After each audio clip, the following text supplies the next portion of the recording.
What does it mean to be a villainess? So captivating she redefines desire itself. In 1992, a single, calculated flash of defiance stopped the world cold, sparking a firestorm of protests, feminist manifestos, and a $353 million box office haul 33 years later. That moment, and the women who followed still ignite lawsuits, viral memes, and late-night debates over power, sex, and betrayal. Welcome to Celebrity Central, where we unravel the stories behind Hollywood's most intoxicating female villains. Tonight, we count down the top 10 sexiest female movie villains, real women. No capes, no cartoons, just raw, unfiltered magnetism wrapped in danger.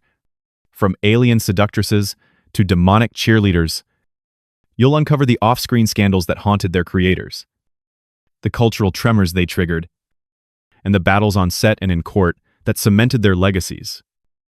Why do these femmes fatales endure? And what secrets fueled their fire? Stay with us, because the deadliest beauty might just surprise you. Let's dive into number 10. Top 10. Lori Quaid. Total Recall. Number 10 on our countdown is a character who turns domestic bliss into a deadly deception.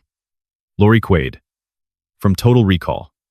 In Paul Verhoeven's 1990 sci-fi masterpiece, Sharon Stone steps into the role of the seemingly devoted wife, greeting Arnold Schwarzenegger's Douglas Quaid with morning coffee and tender affection, only to reveal her true colors the instant his suppressed memories begin to surface. She's not just a spouse, she's a programmed operative implanted to monitor and eliminate any threat to the agency's control. Stone, fresh off her breakout in Times, Basic Instinct, Asterisk, to film these projects back-to-back. And studio executives fretted that her emerging dangerous woman persona might bleed through, spoiling the surprise. Yet that duality is what makes Lori unforgettable. Her warmth is a facade, her beauty a trap. In one chilling pivot, she transforms from partner to predator, snarling the now iconic line, "Consider that a divorce?" right before unleashing a barrage of bullets. Jump ahead to the 2012 remake, where Kate Beckinsale reimagines Lori with heightened athleticism and unrelenting ferocity. She executes gravity-defying parkour sequences, scaling walls and delivering bone-crunching takedowns that elevate the character's physical menace. Beckinsale committed to grueling training regimens 6 hours a day with former Navy SEAL instructors and paid the price with a severe meniscus tear during a rooftop chase rehearsal, an injury that occasionally resurfaces in damp weather even today. This evolution didn't just refresh the role, it influenced a wave of deceptive domestic thrillers. From Time's Mr. and Mrs. Smith Times to Times Salt Asterisk, where loyalty masks lethal intent. At its core, Lori embodies a profound truth. The most effective safeguard isn't brute force, but the illusion of intimacy, whether on Mars or in a suburban kitchen. She reminds us that the person sharing your bed might hold the ultimate kill switch. But imagine trading heavenly allies for a fallen one, with a genius-level grudge coming up at number 9. Top 9. Madison Lee, Charlie's Angels Full Throttle. Number 9 takes us from the red dust of Mars to the sun-drenched beaches of Los Angeles, where a former guardian angel trades her halo for a golden gun.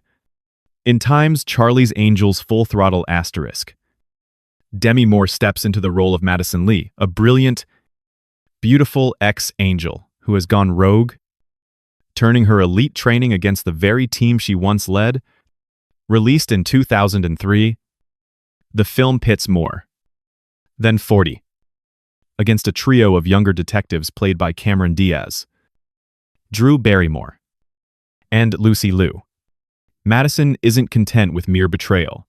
She orchestrates high-stakes auctions for stolen satellite technology, all while wielding a monogrammed pistol and a Nobel Prize in astrophysics that the prop department crafted with authentic detailing to underscore her intellectual dominance. Her entrance on a luxury yacht, hair whipping in the wind, sets the tone. This is a woman who plays God because she believes she already is. Moore's preparation for the part was as rigorous as any action star's regimen. She insisted on performing her own wire work and fight choreography, rejecting body doubles even during a grueling choice. I come to an beach sequence that ended with a dislocated shoulder. Rather than call cut, she powered through the take, later telling reporters that the pain sharpened her focus on Madison's unyielding ambition. This commitment paid off in the film's centerpiece, Duel, a bikini-clad showdown on the sand where Moore's character outmaneuvers the Angels with a blend of martial precision and seductive taunts. Critics at the time noted the scene's empowerment undertones, but tabloids zeroed in on Moore's physique, launching a media frenzy over her abs and age. In a 2003 Times Harper's Bazaar Times interview, she pushed back firmly, stating she trained harder at 40 than many do in their 20s, framing the scrutiny as a double standard that older women in Hollywood face routinely. The role's impact extended far beyond the screen.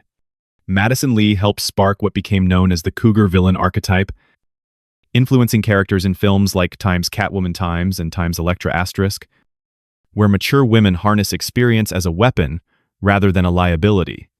Yet it also ignited broader conversations about ageism in entertainment. Industry analysts pointed out that while male action stars in their 40s and 50s routinely headline franchises, female counterparts often battle narratives of decline. Moore's performance challenged that, grossing over $259 million worldwide and proving market viability for seasoned actresses in high-octane roles. Off-screen, her personal life intersected with the character's themes of reinvention. Amid a high-profile divorce from Bruce Willis and rumors of a romance with a much younger Ashton Kutcher, Moore embodied the very resilience Madison exudes. Analyzing Madison's arc reveals a layered commentary on power dynamics. She doesn't seek redemption. She rejects the system that once defined her, building an empire on her terms. This mirrors real-world shifts in the early 2000s, when women in executive roles began demanding equity in pay and creative control. The character's Nobel credential isn't just flair, it symbolizes untapped potential sidelined by outdated structures. In retrospect, Madison foreshadows the Me Too era's reckoning with institutional betrayal, where former insiders expose corruption from within. Ultimately, Madison Lee stands as a testament to the potency of intellect fused with intimidation. She didn't need angelic wings to soar. She forged her path with calculated defiance. Her legacy endures in every story of a woman who refuses to be diminished, reminding us that true power often emerges from those written off as past their prime. From opulent yachts to corporate boardrooms, the fallen angel's blueprint continues to inspire. But what unfolds when seduction meets espionage on a global scale? Where every glance could be a goodbye. Stay tuned for number 8. A villain who communicates in lead and lingering looks. Top 8.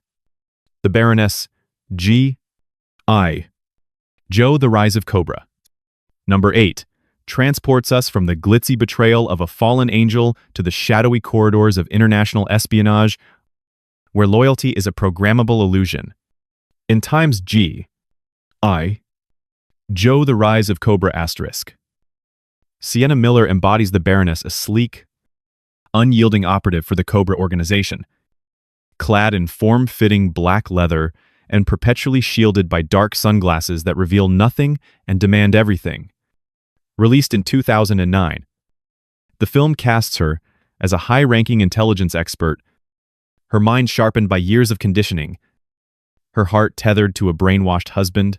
She manipulates like a puppet on strings, with the Eiffel Tower in her sights and nanomites ready to unleash chaos. The Baroness operates with surgical precision, blending tactical brilliance with an icy allure that disarms foes long before the bullets fly. Miller's commitment to the role went far beyond the wardrobe. She endured 14-hour days in that signature catsuit, a custom piece so restrictive that its zipper failed, not once but twice during principal photography, incidents captured on film and cleverly edited into the final cut to heighten the tension of her raids. Her confrontation with Scarlett Johansson's character, Anna Lewis stands out as a highlight.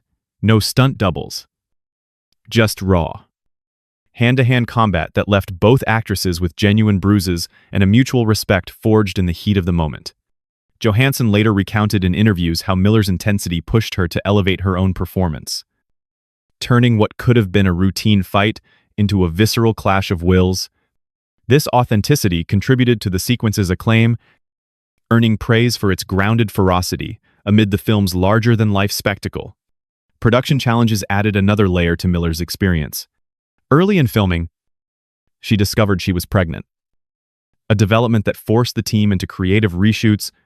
Rather than recast or sideline the character, writers incorporated a fictional nanomite allergy to explain any physical discrepancies, allowing Miller to continue while prioritizing her health. She balanced motherhood with the demands of a blockbuster, returning to set just weeks after giving birth. A feat that spoke volumes about her professionalism in an industry often unforgiving to working mothers. The film, which grossed over $302 million worldwide, benefited from her dedication, but it also highlighted the personal sacrifices behind the glamour. The Baroness's influence reaches deep into modern action cinema. She revived the Cold War-era spy seduction archetype, paving the way for complex antagonists in films like Time's Atomic Blonde, Times and Times Red Sparrow *, where female operatives wield intellect and sensuality as equal tools in global games of cat and mouse. Critics noted how Miller's portrayal subverted expectations. The Baroness isn't driven by blind rage, but by a distorted sense of duty. Her brainwashing a metaphor for the ways institutions can warp even the strongest minds. This nuance resonated in Post-9 divided by 11 storytelling, reflecting anxieties over manipulated allegiances and hidden agendas. Off-screen, Miller's journey with the role intersected with broader conversations about women in high-stakes genres. At the time, she was navigating intense media scrutiny over her personal life, including a high-profile relationship and tabloid storms that painted her as Hollywood's it girl gone awry. Yet she channeled that pressure into the Baroness's unflinching composure, emerging stronger and later advocating for better support for actresses, balancing family and career. Her performance earned her a spot in fan polls as one of the franchise's standout villains, proving that vulnerability off-camera can fuel unbreakable strength on it.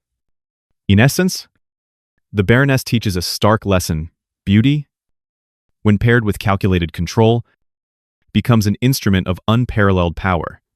The safety isn't just off, it was never installed to begin with. She doesn't seek approval, she commands obedience, leaving a trail of shattered illusions in her wake, from the calculated chill of espionage to the mechanical precision of a machine that feels nothing yet destroys everything. Our next entry at number 7 redefines lethality in a supermodel's silhouette. Top 7. TX, Terminator 3 Rise of the Machines. Number 7. Shifts the battlefield from human cunning to machine perfection, where emotion is obsolete and termination is an art form. In Time's Terminator 3 Rise of the Machines *, Kristanna Loken emerges as the TX, a sleek, unstoppable evolution of Skynet's arsenal, encased in a 6-foot supermodel physique that hides liquid metal bones and a plasma cannon arm. Released in 2003.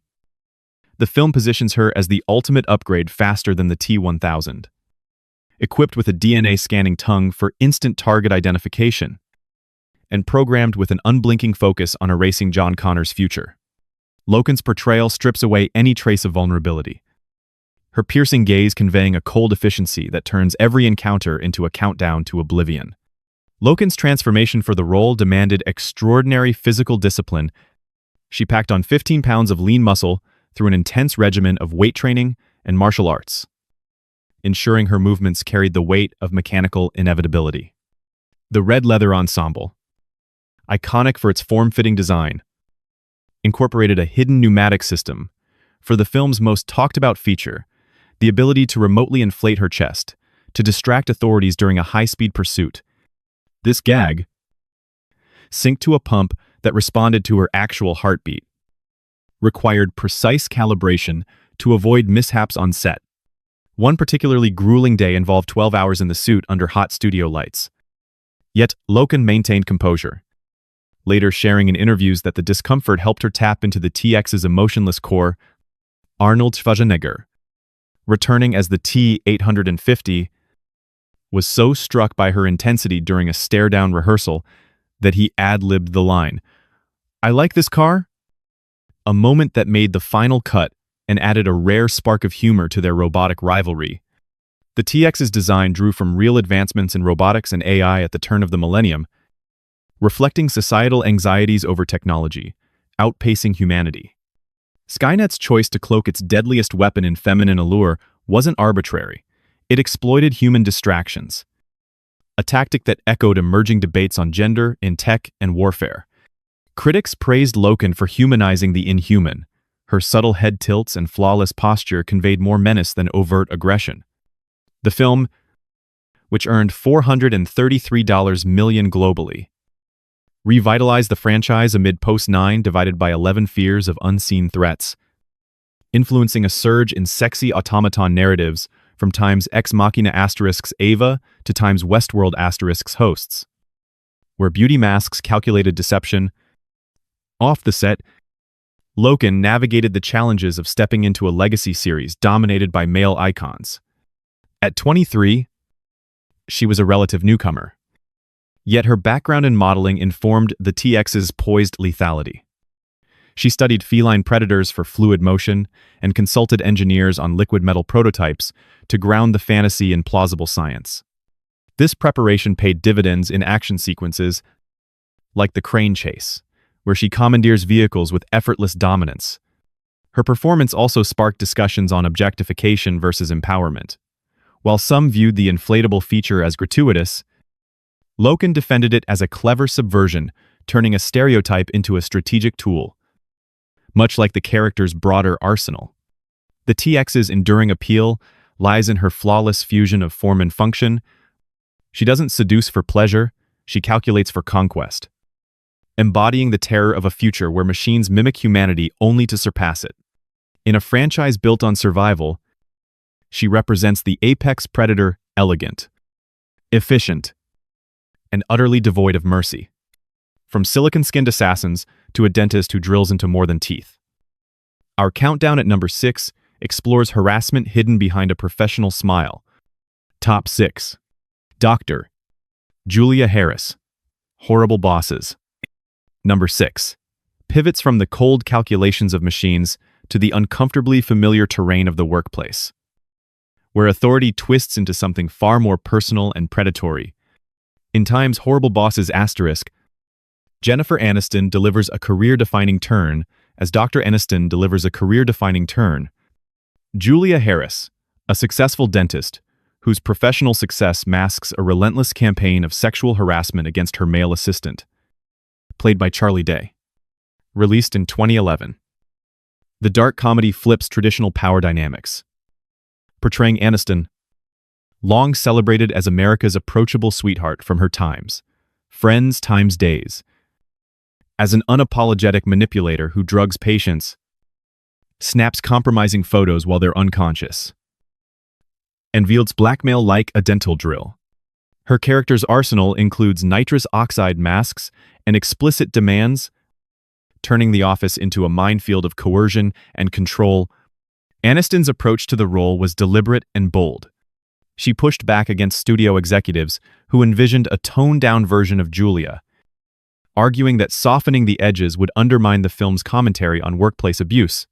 One particularly provocative line, a quip about circumcision during an invasive examination, was trimmed from promotional trailers to avoid early backlash but retained in the theatrical cut at Aniston's insistence, believing it captured the character's boundary-shattering audacity.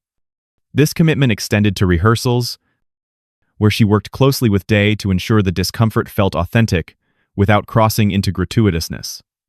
The result was a performance that balanced humor with unease, forcing audiences to confront the absurdity and reality of harassment regardless of gender.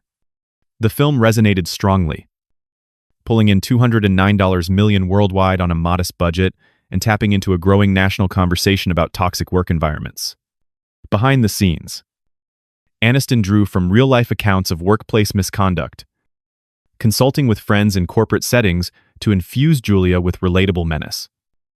She described the process in interviews as liberating and a chance to shed her girl-next-door image and explore the darker impulses that lurk beneath polished exteriors. Co-stars noted her generosity on set, often improvising lines that heightened the tension while keeping the tone comedic. Director Seth Gordon later credited her for elevating the script, transforming what could have been a one-note caricature into a nuanced portrait of entitlement run amok. The sequel in 2014 brought Julia back, but it was the original that sparked debates. Some praised the gender reversal for highlighting that abuse isn't gendered, while others critiqued it for potentially trivializing serious issues through laughter. The cultural footprint of Dr. Julia Harris extends into ongoing discussions about consent and power in professional spaces. At a time when movements like Number Me Too were gaining momentum, the character served as a satirical mirror, exposing how authority can corrupt, irrespective of who holds it. Aniston's portrayal didn't glorify the behavior, it dissected it. Using comedy to make the uncomfortable digestible, industry observers point out that her willingness to embrace such a polarizing role at the height of her likability opened doors for other actresses to tackle complex, unlikable women without fear of typecasting. Box office success aside, the film prompted real-world reflections. HR seminars cited it in training videos, and employee resource groups used clips to illustrate red flags in supervisory relationships.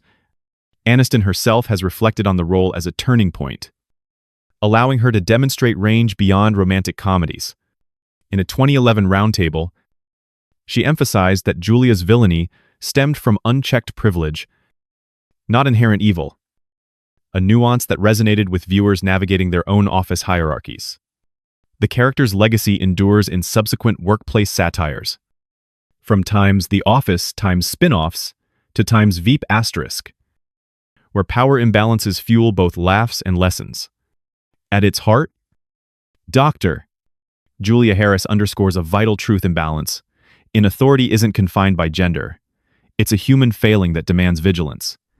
Aniston didn't just play the villain, she humanized the horror, making us laugh while confronting the unease of what happens when trust turns toxic. From the dental chair's twisted games to the high school hallways where cruelty wears lip gloss. Number 5. Crowns a queen bee, whose sting still echoes in every group chat. Top 5. Regina George, Mean Girls. Number 5 brings the battlefield indoors, to the fluorescent-lit hallways of high school, where words wound deeper than weapons and popularity is currency. In Time's Mean Girls**, Rachel McAdams commands the screen as Regina George, the undisputed queen bee of North Shore High, a character whose venomous charm turns teenage insecurity into a weapon of mass social destruction.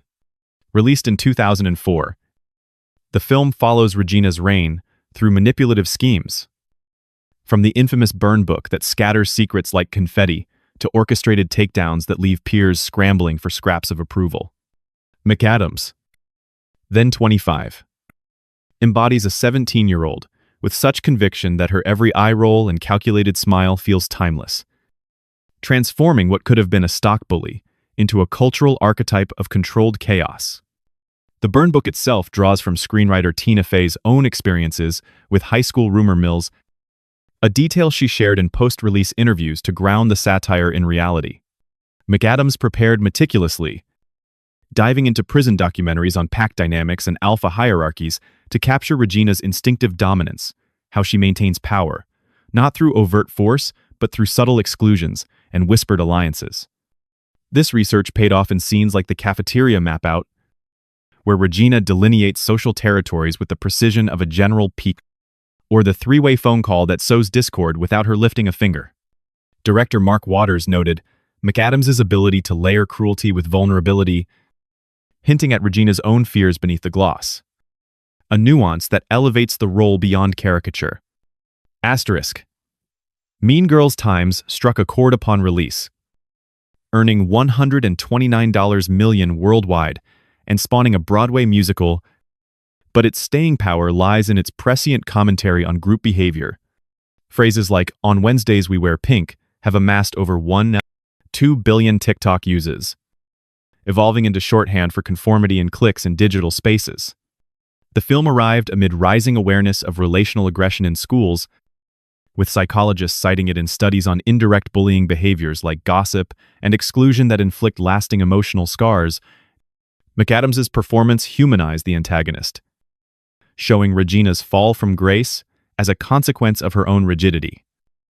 A narrative arc that mirrors real adolescent power shifts. Off-screen, McAdams navigated the pressures of sudden fame with grace. Stepping back from Hollywood's glare, after back-to-back hits like Time's The Notebook **, she has spoken candidly about the role's double-edged sword. It launched her into stardom, but risked typecasting her as the mean one. Yet she embraced the complexity, later reflecting that Regina taught her about the fragility of facades. The character's influence permeates modern teen media. From Time's Euphoria ***'s fractured friendships to Time's 13 Reasons Why ***'s rumor-fueled tragedies, underscoring how high school hierarchies foreshadow adult power plays. Regina George's legacy reveals a profound insight. Adolescence serves as the crucible for every cunning femme fatale we encounter later in life. It's where alliances form, betrayals fester, and the rules of engagement are etched into memory. McAdams didn't just play the villain, she dissected the system that creates them, leaving audiences to question their own roles in the pecking order. From the petty politics of prom to the primal urges of an assassin who kills with intimacy, Number 4 introduces a Bond girl whose embrace is eternal. Top 4. Senya Onatop, GoldenEye. Number 4. Elevates the stakes from schoolyard skirmishes to the high-stakes world of international intrigue, where seduction serves as both lure and lethal instrument. In Time's GoldenEye ***, Famke Janssen introduces Xenia Onatop, a former Soviet pilot turned enforcer for the Janus Syndicate, whose arsenal includes not just firearms, but a body honed into a weapon of exquisite precision. Released in 1995 as the first Bond film post-Cold War, it reintroduces the franchise with Pierce Brosnan's 007 facing a villainess who dispatches targets with erotic efficiency, most memorably through thigh compressions that exert up to 300 pounds per square inch, a figure verified through crash dummy tests during pre-production to ensure the mechanics felt plausible on screen. Janssen's preparation blended grace with grit. She incorporated daily ballet sessions to maintain fluid, predatory movement, complemented by judo training that emphasized leverage over brute strength. One intense rehearsal saw her execute the signature crush on a stunt performer, resulting in bruised ribs that required ice packs between takes. Yet Janssen pressed on, viewing the physical toll as essential to capturing Xenia's unyielding dominance. Director Martin Campbell later highlighted her input in choreographing the casino sequence, where Xenia's stranglehold during a sauna encounter blends passion with peril, a moment that tested the film's PG-13 boundaries and became a hallmark of Bond's evolving sensuality. The character arrived amid shifting global landscapes, symbolizing lingering tensions from the Soviet era, while pushing the series toward more empowered female antagonists. Janssen, drawing from her Dutch background and modeling experience, infused Xenia with a multilingual flair, switching seamlessly between English, Russian, and Georgian accents to underscore her cosmopolitan threat. This authenticity contributed to the film's $350 million global earnings, revitalizing Bond after a 6-year hiatus and proving audiences craved complexity in their villains. Xenia's Enjoy the Ride taunt, delivered mid-throttle on a speeding Ferrari, encapsulates her philosophy, pleasure, and pain are inseparable tools in her trade. Xenia's ripple effect reshaped action cinema's lethal lover blueprint. She paved the way for operatives in Time's Atomic Blonde, Time's and Time's Black Widow ***, where physical intimacy doubles as combat strategy, reflecting broader evolutions in how women are depicted in espionage narratives. Critics at the time debated the trope's implications. Some saw empowerment in her agency. Others reinforcement of exoticized stereotypes, but Janssen defended the role as a celebration of strength, noting in interviews that Xenia controls every encounter, never yielding to objectification. Her performance also intersected with personal milestones. Filming coincided with her transition from modeling to acting, a leap that demanded she prove depth beyond appearance. Off the set, Janssen balanced the character's intensity with advocacy for women in film, later becoming a UN Goodwill Ambassador, focused on gender equality. The thigh crush, while sensational, sparked practical discussions in stunt coordination about safe pressure limits, influencing safety protocols in subsequent productions. Fans still cite Xenia in polls as one of Bond's most memorable foes. Her blend of elegance and extremity enduring in cosplay and fan art, Xenia Onatopp distills a compelling paradox. The most intoxicating dangers often come wrapped in invitation. Her embrace isn't affection, it's annihilation. A reminder that true power lies in the ability to make victims complicit in their own demise. From calculated caresses in casinos to primal drives in the wild. Number 3. Unveils an extraterrestrial whose beauty is engineered for conquest. Top 3. Syl, species. Number 3. Descends from the polished lethality of spies to the raw instincts of survival. Where humanity's oldest drive reproduction becomes a vehicle for invasion. In Poor Species, Natasha Henstridge makes her cinematic debut as Syl, a human-alien hybrid engineered in a lab from extraterrestrial DNA spliced with human genetics, released in 1995. The film tracks her rapid evolution emerging from a cocoon just 12 days after conception. She matures into a stunning adult whose sole imperative is to mate and propagate her species. Henstridge's portrayal captures this urgency with a haunting blend of innocence and predation, her wide-eyed curiosity masking a relentless biological clock that ticks toward catastrophe for anyone in her path. The cocoon sequence alone demanded extraordinary endurance from Henstridge. Crafted from 400 pounds of heated silicone and maintained at 102 degrees Fahrenheit to simulate a living womb, it required her to film nude inside for 6 consecutive hours, breathing through a narrow tube, while technicians monitored her vitals. This wasn't mere spectacle. It established Syl's otherworldly origins and set the tone for a creature driven by instinct rather than malice. Director Roger Donaldson drew inspiration from real genetic research of the era, consulting biologists on rapid maturation possibilities to lend credibility to the horror. Henstridge, a former model with no prior acting credits, immersed herself in animal behavior studies, observing predators and mating rituals to infuse Syl's movements with fluid, almost feline grace. Her train seduction scene, where Syl lures a passenger with hypnotic allure before unleashing a fatal tongue lash, remains a masterclass in tension, blending eroticism with terror. Asterisk. Species Times arrived amid public fascination with biotechnology. Capitalizing on fears sparked by the Human Genome Project's early milestones, the film grossed $113 million against a $35 million budget, proving audiences were ready for sci-fi that probed fertility as a frontier of fear. Critics split on its merits, some hailed the practical effects and Henstridge's breakout, others decried the male gaze framing, but its influence persisted through sequels and inspired hybrids like Time's Splice Asterisk. Henstridge's performance navigated the fine line between victim and villain. Syl isn't evil by choice, but by design. To her beauty, a evolutionary trap that exploits human desires to ensure survival. Off-screen, Henstridge faced the challenges of instant fame. At 21, she transitioned from runway to red carpet, later reflecting that the role's nudity clauses were negotiated with care to protect her boundaries, a forward-thinking move in mid-90 seconds Hollywood. She balanced the intensity with advocacy, supporting women in STEM and speaking on body autonomy issues tied to the film's themes.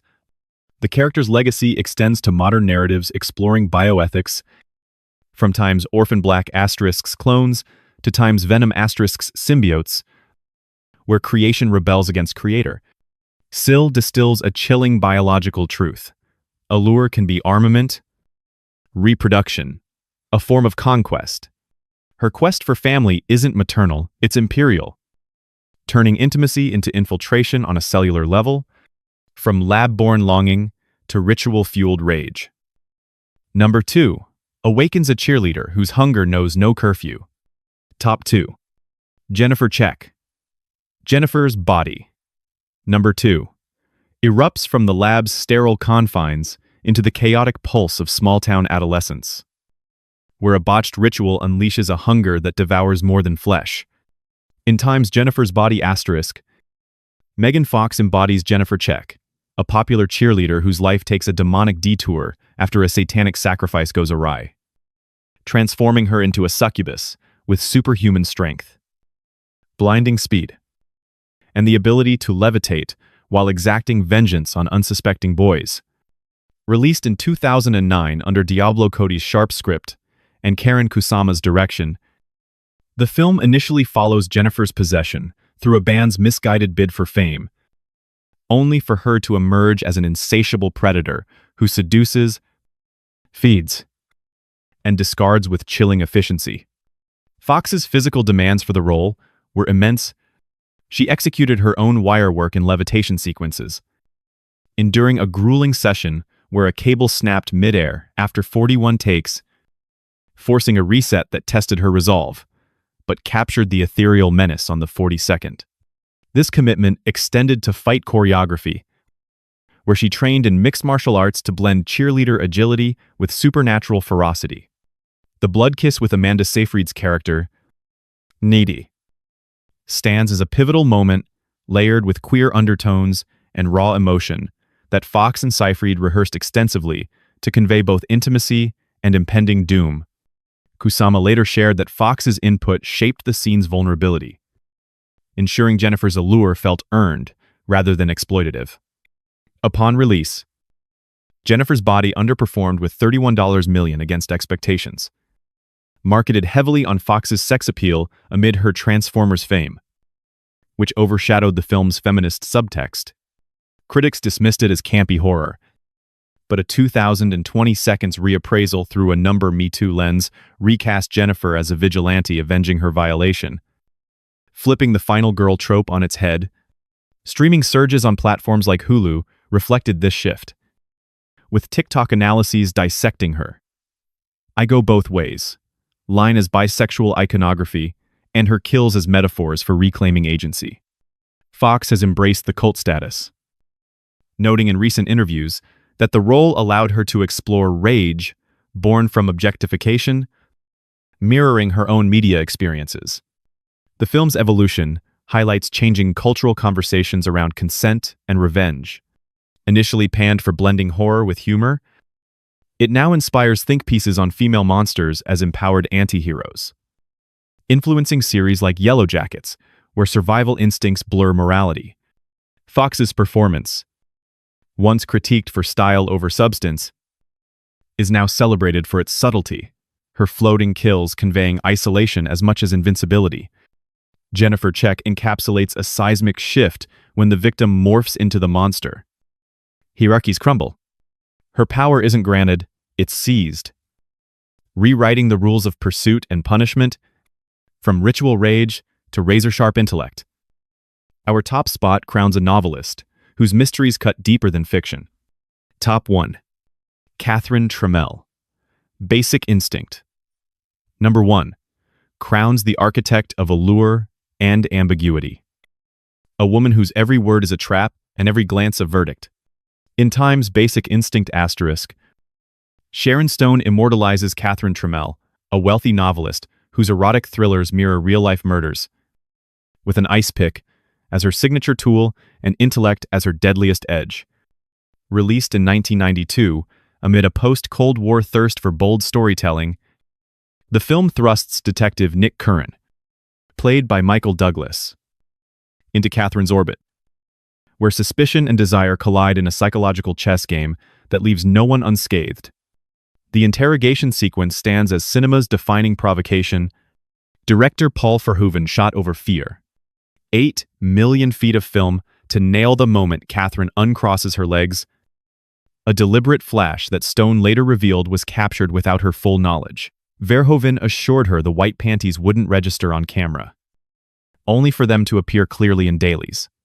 She chose to retain the take, recognizing its power to command attention and challenge norms.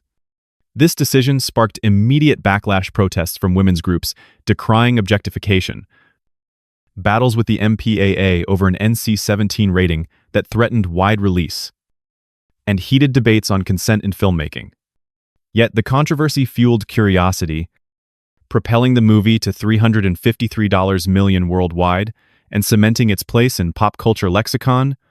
Stone's preparation delved deep into Catherine's psyche.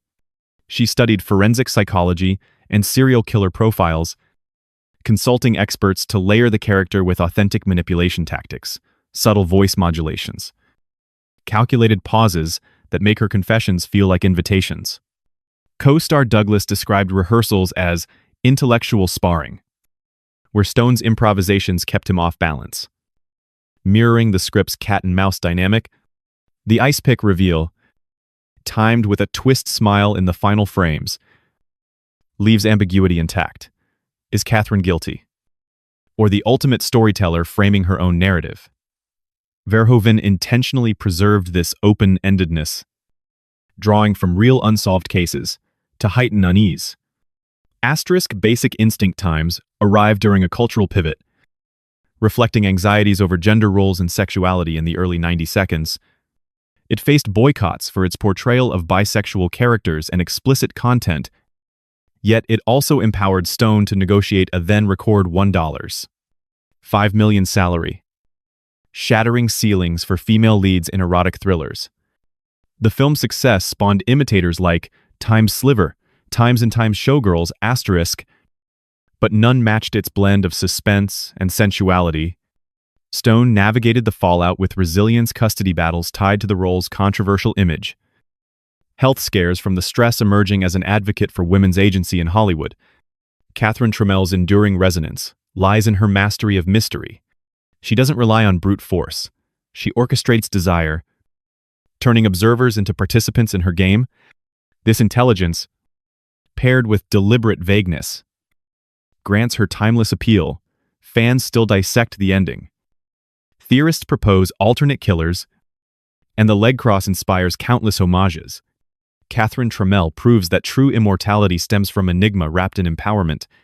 She doesn't merely seduce, she authors the illusion, leaving us forever questioning who holds the pick. As our countdown concludes, these 10 villains remind us that danger, when laced with desire, reshapes the stories we tell and the ones we live. Which one lingers in your mind?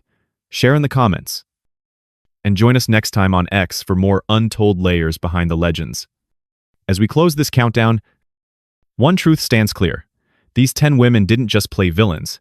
They rewrote the rules of power on screen and off. From implanted memories to ritual possessions, from thigh-crushing embraces to ice-pick ambiguities, they transformed danger into something magnetic, turning box office risks into cultural touchstones. Each faced real-world storms, protests, typecasting, personal reinventions, yet emerged with legacies that challenge how we see strength, seduction, and survival. They prove that the most unforgettable forces aren't always the ones who shout. Sometimes they're the ones who whisper and leave you questioning everything. Now it's your turn to weigh in. Which of these villains still quickens your pulse? And what does she reveal about the stories we crave? Share your thoughts below. We read every comment. If this journey through cinema's sharpest edges moved you, subscribe and tap the bell. Next week, we explore a comeback that defied every odd. This is Celebrity Central, where the lights never dim on the tales that matter. Until then, keep watching closely.